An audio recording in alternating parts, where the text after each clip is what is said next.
Welcome to Almost Here, Round the Corner Future Technology podcasts with Richard Jacobs.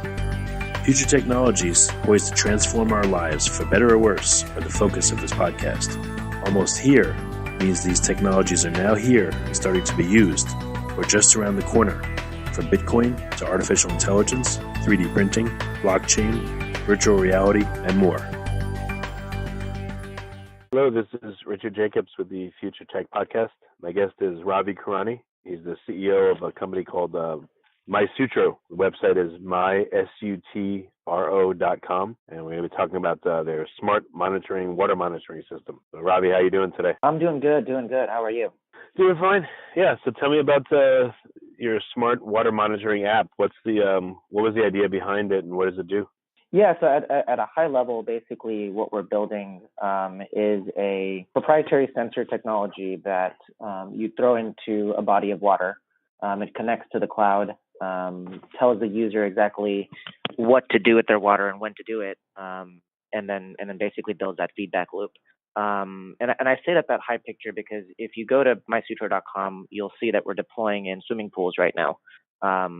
And it's kind of a perfect example for us to launch into, and also for me to kind of explain the way the system works, because many people probably have dealt with a swimming pool before. So the way it tangibly works in your backyard is you drop this device into your swimming pool. It connects via our hub to the Wi-Fi, and our cloud analytics system basically tells you on the Sutro application how much and of what chemical to put in, right? Put in 2 pounds of chlorine, put in 3 pounds of acid. And the goal is that if you don't have those chemicals, we deliver them to your doorstep. Obviously, with automation, we're hoping that we can create a fully autonomous loop so you won't actually have to go out there and really do anything. Well, yeah, what was the reasoning behind why you created such a thing? Like, what was the need that you saw needed to be filled? Yeah, so it actually started when I was running a venture fund in India. The venture fund is now called Village Capital. And basically, we had a small fund that was focusing on companies that were building products for the bottom of the pyramid. The bottom of the pyramid is usually defined as people who earn less than $2 a day. And so in that process, a lot of the deals that I actually saw that came in front of my desk, or I got to see, were around actually water in general, right? India, where I was based at, has a lot of water problems. And so in seeing that, we kind of dug deeper into the water space, and we very quickly realized that a lot of people are developing solutions for how to treat water, right? There's a lot of things around water filtration. There's water sanitation technologies. But what we saw that was being executed was kind of a jackhammer solution for something that, a hammer or something a lot smaller can do. And the way that we figured that out is because sensing itself is really antiquated. People currently go out and when they're measuring water chemistry, a lot of it's done analog, right? A lot of people go there, as a human, and they'll dip this little test stick inside there and they'll measure the color, as you may have seen from a swimming pool. A lot of people actually just measure drinking water that way. They measure agricultural water that way. They measure water for fisheries that way. And so we said, everybody's trying to create solutions for water, but we should probably try to figure out what's wrong with the water first. And that's kind of how we got into the entire sensor world of things. Again, we kind of looked at the sensor technology, figured out that it's obviously extremely archaic, not only because, humans are manually doing it, but even the stuff that really is automated is just ridiculously expensive. And for somebody who earns less than $2 a day, whether you're in, a nonprofit or a government organization, and if you're going to deploy, millions of these, tens of millions of these across the world to measure water, it can't be that expensive. And so we set out to basically build a proprietary sensor, tried selling it to the Indian government, which is probably the stupidest thing a startup can ever do, right? Is try to sell to a large government. And so we kind of looked in the other direction and built our company in San Francisco. And obviously we figured out that, pools, one, cater to obviously a much more wealthy clientele, so we can actually build our business a lot more sustainably. But more importantly, if we're trying to aggregate data of endpoint water quality, right, water at the last point that it's going to reach, where people usually drink it or consume it, swimming pools have the exact same water that come out of your tap. And so the goal eventually is to basically deploy, tens of millions of these, not only for swimming pools, but also begin to aggregate data and get network effects around drinking water, around water for agriculture, around water for fisheries, because all of these different types of waters require a different sort of, I guess I can say, water parameters, right? If you're putting a lot of chlorine into your swimming pool, that highly chlorinated water is probably not good for your farm, right? You shouldn't be putting chlorine on your grape plants. But you want high, values of nitrogen in that water that you're using for your grapes. And so what we want to do is build a sensor system that can understand all of these parameters and tune them for the applications that they're actually needed for, whether it be your swimming pool, your grapes, you're growing salmon, you're drinking water. That's the kind of big picture of what we started to do and why we ended up building this technology initially for the swimming pool. So, all right. So what can it measure in a swimming pool? And what does it look like? Where does it go? And what does it measure? Yeah, it looks exactly like one of those chlorine floaters that you probably see in your pool, except for a lot more nicer looking. It measures three of the main parameters: your pH, your free chlorine, and your alkalinity. And those are the three main parameters that you need as a swimming pool owner to actually measure your water chemistry and to actually tune your pool. So is it like a little clip-on device, or what does it look like? Yeah, it's just like a little floater. Like you literally take it out of the box and you turn it on and you just toss it in your pool, and it floats in your pool 24/7. And it's kind of always connected to the internet. So if something's wrong with your water, you'll immediately get an app notification, saying, "Hey, it looks like your chlorine's low. Go ahead and put this inside or do this." So is it out in the field? Are you having X number of hundreds of thousands of pool owners use it, and are they seeing any data? Or are you seeing data? Yeah, not quite yet. We're not commercially available in the market just quite yet. We're in prototype. And so we've spent the good part of about 3.5 years basically patenting this proprietary water sensor technology. We're actually the only water test that I know in the market that can do what they call the titration test, or in the swimming pool's case, an alkalinity test for under $300. And that's not including that we can actually do a pH and a free chlorine test. So to answer your question, we have a handful of devices deployed across the U.S. We're actively testing those, and we're going to do a big launch in summer of 2019 for the 2019 swimming pool season. So what do you expect that this will do, for a pool owner? Will it reduce the need for chemicals? Will it just keep the pool in good shape? I mean, what do you expect the effects to be? Yeah, I mean, if you've kind of been tracking everything I've been saying, I think you can start to distill that my biggest incentive in building a product like this is around sustainability, is around resource management. And so with that thread kind of woven through the company, in deploying the Sutro, there's kind of three main things that a pool owner per se can actually get value from. The first is actually not wasting water. A lot of people, when they have issues with their water chemistry, will dump their water, and that's just wasted water that you're, 10, 20,000 gallons, sometimes a few thousand gallon jacuzzi that'll go to waste. The second thing is you're actually going to use less chemicals, right? Just if you're being preventative with your chemical management and your water management, you don't have these massive swings of your green pool and, you're putting a whole bunch of chemicals in to get it back to blue again. So a user will actually use less chemicals with our system. And the third thing is actually the dirtier your water gets, the more energy you use. And so if you just maintain your water, you're going to actually pay less to run your pump to circulate your water. Kind of a little known fact actually is that the swimming pool pump is the second largest consumer of electricity, second to an air conditioner in a home. And so those are kind of the three big values. You won't waste water, you'll use less chemicals, and you'll actually save energy. Do you have any estimate of how much people will likely be saved?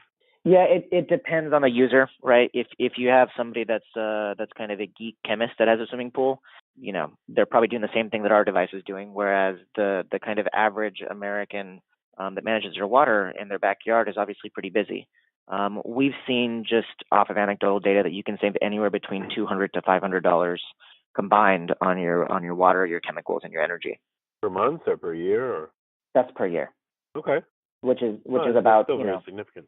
Yeah, people on average spend about $1,000 to $1,500 on their pool per year. So that's a good 20 to 30% of that cost. Oh, okay. All right, very good. So first step is pools, and then would we have a device on our faucets at home, let's say, so we can monitor our drinking water quality? Or where would this go next? Yeah, that's definitely a potential application for it. Where we're actually thinking about going next is to larger scale industrial. And where we have our sights on next is actually either in agriculture or in food and beverage. You're seeing a lot of issues with food being cleaned, not that properly, with scares with kind of salmonella on tomatoes. And you're seeing on the other side of things just wastage of water, or you're seeing in kind of the agricultural scenario, right? You're seeing issues with groundwater management in California per se. The as a kind of core example here, if you look at the Salinas Valley down in Central California, which is where the majority of these nuts and lettuce and tomatoes are grown, you're having this thing basically called a salination problem, right? Because we're taking out the water from the groundwater, you're getting saltwater intrusion from the Pacific Ocean actually coming and filling in these groundwater tables, which is actually affecting the quality of the produce that you're growing, because now you have a higher salt content that you're using to basically water these plants with. So what we hope to do is actually take a Sutro monitor and build a pure feedback loop and understand what the water chemistry is on the farm, so we can tell farmers exactly how much nutrients to put into their water given different stages of the plant growth cycle. And so that's where we're looking at actually deploying next after swimming pools. Well, I know from growing stuff hydroponically, you want to measure, I guess turbidity or, mineral content, pH, a whole bunch of factors. If you're feeding the plants with any nutrients, the nutrient level and all that stuff. Yeah, exactly. So the kind of 3 or 4 major things that we would measure in the agricultural scenario is NPK, so nitrates, phosphates, and potassium. And those are actually the 3 mixtures that you get from the fertilizer companies. If you look and you buy fertilizers, they'll basically usually have some sort of an NPK mix. And so what we hope to do is, the best way to explain this is, let's take a tomato plant, for example. At different stages in the tomato's life, it'll need different nutrients for its particular cycle, right? Let's say it's going through its quote unquote adolescence years, it's going into its teenage years, and then it obviously is ready to be, it's ripe and it's ready to be picked. At each of those phases, you might need a different nitrogen content, a different potassium content. And usually the way to figure that out is actually by measuring water. People currently on farms in Salinas, some farmers will use a technology called a lysimeter, which actually is a little tube that you just stick in the ground, and it tells you 2 things. One is that if there's actually water in the ground, right? Are you properly watering your crop? And the second thing it tells you is exactly what people usually do is they'll go and they'll sample the water in these lysimeter stations, and they'll sample it for this NPK, the pH, and the salinity reading. So there's basically 5 different things you're going to need.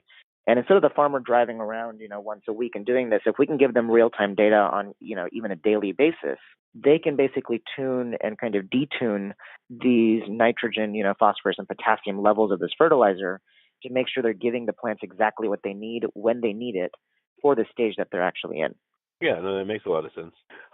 What about beyond NPK? What about the other nutrients that plants need? Again, it's just anecdotal, but when plants have problems, when they're dying and they don't know why, or when they're wilting, sometimes it may be the micronutrients, or maybe they need beneficial bacteria, or mycelium, or other things to help them grow. Are you going to be expanding what you're measuring? Yeah, so there's kind of 2 ways for us to do that. Either we can do it within the hardware itself, or we actually build a software platform to help other companies basically integrate with our software. And we could work with companies, for example, like John Deere, or other companies that may measure using computer vision or drones of the bacterial content, the mycelium. There's companies that are using computer vision to measure on a daily basis the kind of, I guess in quotes, the wilting of the plant. If you can track that and put that into an application that also measures the NPK, measures the pH, measures the alkalinity, you truly get a holistic view of actually what's happening with your plant. So I think your point is, very well taken, and it is on the development roadmap. It's just, in which part of the fork do we go that? Do we develop it ourselves, or do we build a software platform that people can integrate to? And it's probably going to be a little bit of both. Yeah, and I know you want to do it in stages. You can't do everything at once. So, but it Yeah, can go yeah, pretty yeah, of far. course, I mean, it's crazy that none of this stuff is being monitored at all, and then it can go a lot further. Yeah, and I think that's what we're looking to do with something that's as precious as water. I think we're actually taking it for granted, frankly. Just the way that water is regulated and the kind of lack of transparency we as citizens have in it. Not only are we building a product for you to manage your pool better, but we want to get clear data on what's actually happening to our water. What about, drinking water seems like it would be it is a huge problem in many countries. is there a way to make a small portable version of the device that you can drop into a glass of water that you're about to drink and it can read what's going on, or, carry it with you, put it into a faucet? I mean, something like that? Yeah, completely. And I think with our ability to penetrate into households with the swimming pool product, there will be a kind of slew of different products that will launch into the household. Whether those be things you can take camping or we can develop into rural communities. Again, the kind of seed of the starting of Sutro was in India, and we did want to develop a sensor for drinking water in rural Indian communities. So I think the kind of high level mission statement and what we hope to really impact is just the global supply of water. And I think there's a number of products that we can launch, whether that be direct to consumer, where you can go and actually deploy it yourself on your faucet, or it's deployed kind of at the distribution level where we're selling it to municipalities who are then measuring with their feedback loops, making sure that the water that you're drinking is actually clean or not. One of the things we're actually working on, and I think water is just kind of a larger narrative for me per se, is we've begun to basically build this concept that I called the 2050 Fund, and it's kind of looking at how we can fund the next generation of businesses that'll basically build the products for the next 100 years. We're seeing massive changes in the climate around the world. We're seeing things with water rights and just the ability to have clean water. Stuff around food, things with like mass urbanization, right? You'll see massive amounts of people moving into cities. Things around the kind of hegemonic state around the globe, and what does the flow of currency look like? So these are big problems that we're probably going to face in the next 50 to 100 years. And Sutro is kind of a seed that I've begun to build, but the tree that we really hope to grow is this 2050 fund that can basically incorporate and invest in businesses that will help the next 100 years of how the world is going to look like. Yeah, that's great. What do you wish you were able to do right now with Sutro? I mean, I know the swimming pools is a start, but what's on your wish list for the next 6 months or a year? What are you going to be doing, and what do you wish you could do? Yeah, I mean, I think on top of being super altruistic, I think my 6 months to a year is just being hyper focused. We need to manufacture these devices. We need to build out campaigns to sell these devices to homeowners. We need to run digital marketing campaigns, test different audiences. That's my kind of 6 month to 1 year goal is how do we get this thing into as many pools as we can by the summer of 2019. Okay. Well, very good. So what's the best way for folks to find out more and to get in contact? Yeah, just if you go to mysutro.com, we're going to be updating the website and having a ton more information on there in which you can engage with us.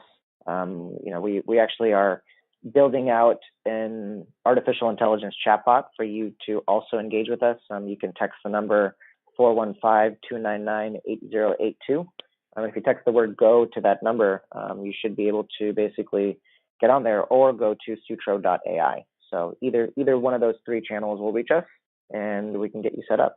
Yeah, that's great. Why do you call it Sutro, by the way? Yeah, it's actually a tip of the hat to a ex-mayor in San Francisco, Adolf Sutro, who had the Sutro baths on the northwest side of San Francisco. They once used to be the largest public swimming pools in the world. And so this is, in a sense, the kind of largest public swimming pool that we'll be aggregating data from the Sutro sensors with. So they're just a little tip of the hat to the Sutro baths. Okay, that's very cool. Excellent.